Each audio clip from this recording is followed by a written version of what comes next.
ये हमारा जो है 5 बीघा यानी 1 एकड़ में है जी। तो 1 एकड़ में है और 2 बीघा में मैंने अपनी नर्सरी कर रखी है जी। तो इसका टर्नओवर मैं निकालती हूँ तो 25 से 30 लाख रुपए, क्योंकि मैं मजदूरी निकाल दी है मैंने जी। वरना तो 35-40 लाख रुपए हाँ, है, लेकिन मैंने मजदूरी है वो लागत वो मैंने पूरी निकाल करके मेरे पास बचत है 25 लाख रुपए।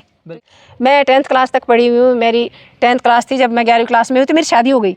तो शादी के बाद मैंने अपने घर को संभाला और खेती में ही अपना जो था सारा काम किया, क्योंकि मैं खेती में बहुत इंटरेस्ट लेती हूँ। क्योंकि आज जो हमारी खेती है, आज इस खेती में मैंने इतना नाम कमाया है। तो कहते हैं ना कि नाम काम दाम सब कुछ अपने इस खेती में मिल रहा है, बिल्कुल। तो क्यों ना हम इस खेती में अपना काम करें। तो मुझे बहुत सुकून मिलता है। इसी के साथ मैंने अपने बच्चे की शादी की तो मैंने बहू को भी खेती वाली चुना है, क्योंकि मैंने नौकरी वाली नहीं चुना, क्योंकि मैं चाहती थी कि मेरे साथ मेरी बहू कंधे से कंधा मिला करके मेरे साथ पूरा काम करे। जी। और आपको महिला किसान वैज्ञानिक की उपाधि भी मिली है। जी, मैंने 10th क्लास की है, लेकिन आज मुझे महिला किसान की उपाधि मिली है। किसान वैज्ञानिक की उठाया और अपनी बेटी को 551 पेड़ दिया। समझी जी को हमने पहले बोल दिया था कि भाई चलो लड़की देंगे आपको, लेकिन दहेज नहीं देंगे, उसके लिए आपको 551 पेड़ लगाने पड़ेंगे। तो समझी जी तैयार हो गए, बोले ये तो हमारी खुशनसीबी है कि आप हमें प्लांट्स दे रहे हो। भाई हम खरीद के लगाएंगे तो कितने पैसे लगेंगे, अगर आप हमें दे रहे हो तो हमें बहुत खुशी है। तो उन्होंने 551 पेड़ वो अपने खेत में लगाए और आज वो बागवानी कर रहे हैं। उसी के साथ जब वो 300 बाराती आए तो उनको मैंने 2-2 पेड़ दिए गिफ्ट में, एक नींबू का दिया और एक अनार का दिया। मैं उन युवाओं से ये अपील करना चाहूंगी, बेटा तुम नौकर बनना क्यों चाह रहे हो, अपनी मर्जी के मालिक बनो अपने खेत में काम करके। यही मैंने अपने बेटे से कहा था कि बेटा तुझे सरकारी नौकरी करनी है तो तू सरकार का गुलाम रहेगा। नमस्कार दोस्तों, अभी हम खड़े हैं सीकर राजस्थान में और हमारे साथ प्रगतिशील महिला किसान संतोष खेदड़ जी हैं। मित्रों, किसी भी परिचय की मोहताज नहीं है। संतोष खेदड़ जी ने सन 2008 में अनार की खेती का, अनार का एक बाग लगाया था और आज जो है सालाना 25 से 30 लाख रुपए का यहाँ पे ये टर्नओवर करती हैं।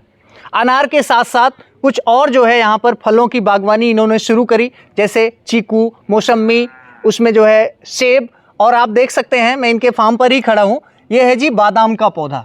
अब आपको जानकर ये आश्चर्य होगा कि राजस्थान के रेतीली कंकरीली ज़मीन में जहाँ पे 50 से 55 डिग्री का टेम्परेचर जाता है, वहाँ पर जो है इन्होंने बादाम उगा करके दिखा दिया। अभी तक लोगों के मन में ये था कि ये ठंडे क्षेत्रों की जो है फल हैं वहीं पर उगाए जा सकते हैं, लेकिन ऐसा बिल्कुल भी नहीं है। अगर आपके अंदर लगन, इच्छा शक्ति है तो संतोष खेदड़ जी की तरह ही आप भी ये कारनामा कर सकते हैं। तो आइए संतोष खेदड़ जी से बातचीत करते हैं। इनके पास एक बेहतरीन अनुभव है, इनके अनुभव से जानने का प्रयास करते हैं। कब लगाया, कैसे लगाया, किन किन बातों का ध्यान रखा। नमस्कार संतोष। नमस्कार जी, कैसे हैं आप? बिल्कुल ठीक है। आज मैं आपको अपने फार्म हाउस पे, कहते हैं ना कि बादाम नहीं होती है, तो आज मैं आपको दिखाऊंगी। अगर बादाम क्या, सेब ऐसी चीज थी जिसे हमने राजस्थान में तैयार किया है, तो आज मैं आपको बादाम का दिखाऊंगी। ये हमारा 3री साल का पेड़ है और इसके अंदर हमें 5 किलो तक बादाम लगी हैं। और अब आप देख सकते हैं अभी तो फिलहाल टूट चुकी हैं, अभी 10-15 दिन हुए हैं, लेकिन ये 3-4 बादाम थी जो इनके लगी हुई थी। ये मैं आपको दिखाऊंगी। ये बादाम है और इसके ऊपर एक मोटा छिलका आता है। अच्छा। पहले दूसरा कवर आता है, फिर इसके अंदर ये आती है और इसके अंदर बादाम आएगी। तो इसके 3 कवर होते हैं, तो जो 2 कवर आएंगे, तीसरे कवर में ये आ जाएगी। कौन सी वैरायटी है मैम ये अभी जो बादाम हमने लगाई है, हाँ। ये अभी ग्राफ्टिंग करके हमने अलग ही तैयार की है। अच्छा। तो इसको हम देखते हैं कि इसका मिठास है कि कई बादाम ऐसी आती है जो अंदर से निकालते तो वो कड़वी निकलती है, तो वो भी नहीं होनी चाहिए। और इसके साथ इसमें प्रोडक्शन हमें कितना मिलेगा, तो इसे हमें 3री साल हमें अभी की बार 5 किलो इसमें प्रोडक्शन मिला है। ये 3 साल का पौधा, ये 3 साल का पौधा हो गया है। हाँ। और इसी के साथ पे कितना केजी प्रोडक्शन लिया मैम? एक पेड़ पे मैंने 5 किलो प्रोडक्शन लिया है। और इसके साथ ही मैं चाहती हूँ कि हर चीज का प्लांट्स हमारे राजस्थान में हो सकता है। बिल्कुल। जैसे आड़ू है, वो भी आड़ू भी हो गया हमारे यहाँ राजस्थान में जी। और आलू बुखारा है, वो भी हमारे राजस्थान में हो गया है। और एप्पल हो गया है जी। तो कौन सी चीज ऐसी है जो राजस्थान में हम कर नहीं सकते? अगर हमने मन में ठान लिया ना, तो कुछ भी यहाँ राजस्थान में करके दिखा सकते हैं। रेतीले दौरों में इतनी ताकत है कि इसमें हम सब कुछ तैयार कर सकते हैं। ये आप बादाम का देख सकते हैं, ये आप देख सकते हैं आलू बुखारे का देख सकते हैं। और इसी के साथ में एक दूसरी वैरायटी है जो चेक अभी चल रही है सेब की, ये हमने दूसरी वैरायटी लगाई है अभी। अच्छा। तो इन पे अभी देखेंगे फ्रूटिंग कैसी आएगी, किस तरह का आएगा। हाँ। तो उसके बाद ही हम इसका पेड़ तैयार करेंगे जी। तो मैं अपने खेत में हर चीज का प्लांट्स तैयार कर रही हूँ। बिल्कुल। मैम जो है कितने पौधे अनार के हैं जो स्वस्थ हैं? मेरे यहाँ पर 200 पेड़ हैं अनार के, वो स्वस्थ हैं। हाँ। और 80 पेड़ जो हैं वो सेब के स्वस्थ हैं। हाँ। 100 पेड़ मेरे जो है मौसमी के वो स्वस्थ हैं। हाँ। और उसके साथ किन्नू, नींबू, मौसमी, हर वैरायटी। और बादाम के कितने पौधे लगाए मैम? बादाम के अभी मैंने 30 प्लांट्स और लगाए हैं। पहले के मेरे पास 5 प्लांट लगे हुए हैं जी। जी। ठीक है, संतोष देवी जी, आपसे मैं जानना चाहूंगा कि ज्यादातर किसान आपके भी क्षेत्र में परंपरागत खेती, ट्रेडिशनल खेती करते हैं, धान गेहूं बाजरा जी। इत्यादि चीजें, और उसमें जो है किसान की कमाई नहीं हो पाती है, किसान परेशान रहता है, कर्ज में आत्महत्या तक भी कर जरूर। लेता है। ठीक है, तो आप बताइए किस तरीके से परंपरागत खेती को छोड़ करके बागवानी की तरफ आए और अपनी इनकम को किसान भाई कैसे बढ़ा सकते हैं? अभी सभी किसान भाइयों के साथ मेरा यही चर्चा चल रही है जी कि भाई हम जो ये परंपरागत खेती कर रहे हैं, भाई गेहूं कर लिया, बाजरा कर लिया, चना कर लिया, जी, इसमें किसान भाइयों को कुछ नहीं मिल रहा है। बिल्कुल। उनकी खेती जो सामने आ रही है, इसीलिए किसान भाई भाग रहा है उससे कि हमें खेती नहीं करनी। तो मैंने किसान भाइयों को यही समझाया कि भाई किसान भाइयों, आप मेरे साथ चलो और पहले मैं अपना दिखाती हूँ और उसके बाद आप डिसाइड करो कि आपको करना है कि नहीं करना है। बिल्कुल। तो इसलिए पहले मैंने से जो मेरे किसान भाई हैं उनको यहाँ बुलाया, उनको दिखाया। लेकिन आज वही किसान भाई इतने खुश हैं कि उन्होंने अपनी जो परंपरा खेती है उसको छोड़ दिया है और वो बागवानी में आए। बागवानी के साथ साथ उन्होंने आधी बागवानी की और आधी मैंने उन्हें कहा कि सब्जी करो, तो वो सब्जी की है। तो आज वो इतना खुश हैं कि अपने खेत में आज 8-10 लाख रुपए का टर्नओवर कर रहे हैं। बिल्कुल। तो मैं ऐसे किसान भाइयों को ये कहूंगी कि भाई चलो, आपको करना है, गेहूं बाजरा भी करना, वो भी करो, लेकिन उसके साथ हमें बागवानी में आना पड़ेगा। बिल्कुल। चाहे आप 1 एकड़ में करो, 1 एकड़ में चाहे आप जितना कमा सकते हैं, क्योंकि अगर आप प्लांट लगाएंगे तो फ्रूटिंग के पैसे हैं आपके, और उसी के साथ आप उनकी पौध तैयार कर सकते हो। तो जो हमारे किसान भाई उन्हें आप दे सकते हो। तो बहुत से किसान भाई ऐसे हैं जो आज उसी चीज में लगे हुए हैं और आज अपना वो पैसा कमा रहे हैं। तो इसलिए मैं किसान भाइयों कह रहे हैं, अपनी जो पानी है आज उसकी हमें बचत करनी है, आज उसकी अहमियत हमें देखनी है। आगे चल करके पानी नहीं है जिसे हमें पीने के लाले पड़ जाएंगे, तो इसलिए हमें पानी ड्रिप सिस्टम से करना है। अगर प्लांट लगा रहे हैं उसमें ड्रिप सिस्टम लगा दिया, 4-5 दिन से 1 घंटे पानी चलाना है, जिससे हमारा पेड़ स्वस्थ है। और अगर गेहूं बाजरा कर रहे हैं तो इसमें पूरे दिन पानी चल रहा है। बिल्कुल। लेकिन लोग पानी खराब कर रहे हैं। लेकिन अब समझ में आ रही है कि भाई हमें पानी की भी बचत करनी है, बिजली की बचत करनी है। सरकार हमें सब्सिडी दे रही है सौर ऊर्जा पे, बिल्कुल। तो हमें सौर ऊर्जा लगानी है ताकि हमें उससे पानी मिलता रहे, हमारी बिजली जो उसकी बचत होती रहे जी। तो इसलिए मेरे बहुत से किसान भाई हैं, आज मैं उनका बहुत धन्यवाद करना चाहूंगी कि जो आज बागवानी में आ रहे हैं, बिजली बचा रहे हैं, पानी बचा रहे हैं। बहुत से युवा और बहुत सी ऐसी महिलाएं हैं जो आज अपने ही दम पे अपना जो दिखा रही हैं खेत में कि भाई आज मैंने अपने खेत में इतने पैसे कमाए, इतने कमाए। तो मैं उनका बहुत बहुत धन्यवाद करना चाहूंगी। जी। संतोष देवी जी, आप कितनी पढ़ी लिखी हैं, आपकी क्वालिफिकेशन क्या है, क्योंकि आप बहुत अच्छा बोलती हैं? मैं 10th क्लास तक पढ़ी हुई हूँ। मेरी 10th क्लास थी जब मैं 11वीं क्लास में हुई तो मेरी शादी हो गई।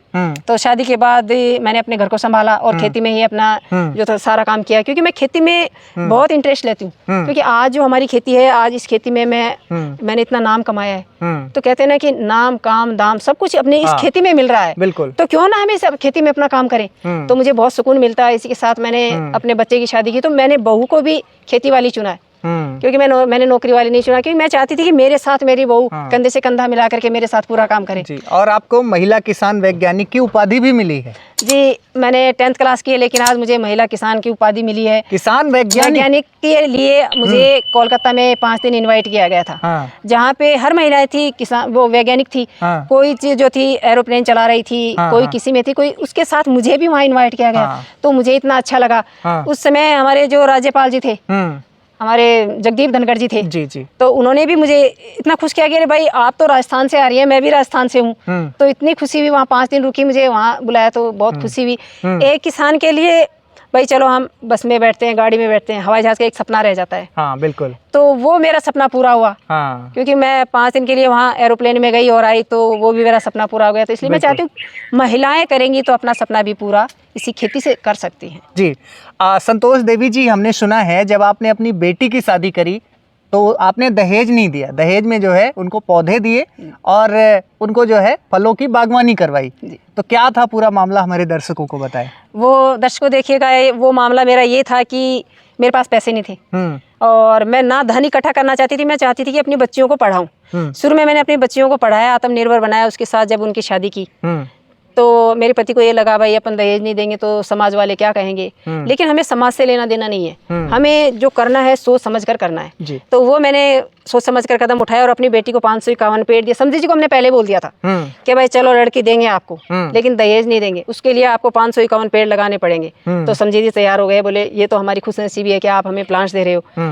भाई हम खरीद के लगाएंगे तो कितने पैसे लगेंगे, अगर आप हमें दे रहे हो तो हमें बहुत खुशी है। तो उन्होंने 551 पेड़ वो अपने खेत में लगाए और आज वो बागवानी कर रहे हैं। उसी के साथ जब वो 300 बाराती आए तो उनको मैंने 2-2 पेड़ दिए गिफ्ट में, एक नींबू का दिया और एक अनार का दिया, जो आज हमें याद कर रहे हैं। भाई अगर ऐसी बारात मिल गई तो हम अपना जो बगीचा है वो अपने खेत में तैयार कर सकते हैं। तो मैं चाहती हूँ कि किसान भाइयों अपनी बेटियों को पढ़ाओ। अगर एक बेटी पढ़ गई तो अपने पूरे परिवार को पढ़ा देगी, अगर वही अनपढ़ रह गई तो पूरा जो उसका परिवार है वो पूरा अनपढ़ रह जाएगा। इसलिए मैं आगे बढ़ाना चाहती हूँ बेटियों को सबसे। बिल्कुल। संतोष जी, आजकल के जो युवा हैं वो खेती से काफ़ी दूर भागते हैं। लोगों के मन में ऐसा मिथक है कि खेती किसानी में कुछ नहीं रखा है, लागत इतनी लगती है, मुनाफा कुछ नहीं होता है। और आजकल युवा जो है पढ़ लिख करके बड़ी बड़ी नौकरी और डिग्रियां हासिल करके जो है नौकर बनने की चाहत रखते हैं। तो ऐसे जो है युवाओं से और ख़ास करके महिलाओं से आप जो है क्या अपील करना चाहती हैं?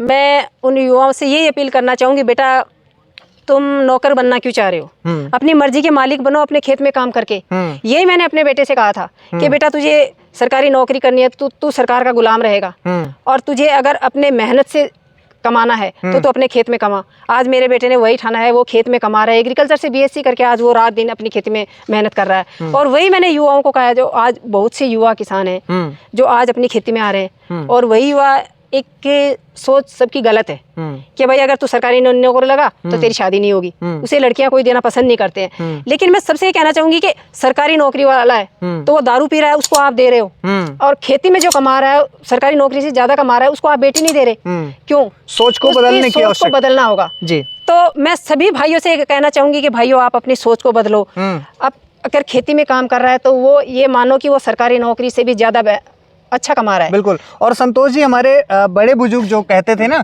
कि उत्तम कृषि मध्यम बान और मृतक चाकरी पता नहीं क्या समान, वो कहावत थी, मुझे पूरा याद नहीं है। वो कहावत है, वो बिल्कुल सही चली है पहले की।